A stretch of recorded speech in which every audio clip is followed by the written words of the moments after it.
Bugun tildan tushunka tayyorlashni o'rgataman. Buni issiq holatda ham yesa bo'ladi. Tushunka qilib, bankaga yopib olib qo'ysa ham bo'ladi. Vitaminlarga boy, immunitetni zo'r ko'tarib beradigan ovqat hisoblanadi. Qoni kamligiga ham tavsiya beraman. Qonni ham zo'r ko'tarib beradi.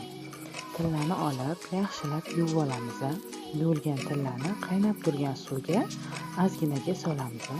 O'zi ranglari salgina oqarib ko'rinadi. O'sha paytda olib, pichoq bilan qirib tozalab olamiz. Qo'l bilan ham shilsa shilinadi, oson tozalanadi.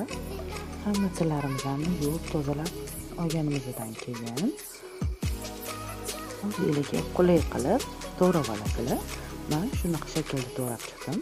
Hamma har xil shaklda to'g'rash mumkin. Xohlagan kattaroq, xohlagan kichikroq.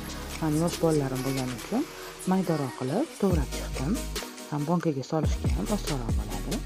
Hammasini to'g'rab olganimizdan keyin tuz ziravorlar sepib, yaxshilab aralashtiramiz. Qo'y tillarini to'g'ramadim, ajralib turish uchun hamma bankaga ajinni bitta-bittadan solib chiqaman. Go'shtim tuzlanib, marinovka bo'lib turguncha men bu yerda bankalarimni yuvib, masalalarimni tayyorlab oldim. Qizil bolgariskiy, yashil bolgariskiy, pomidor, piyoz, zeytin qo'shdim.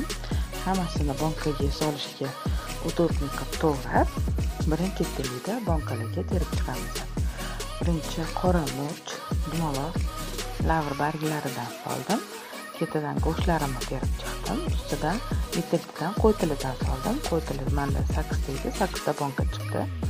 Ustidan pomidor, piyoz, bolgarskiylarimni solib chiqdim. Oxirida zeytin.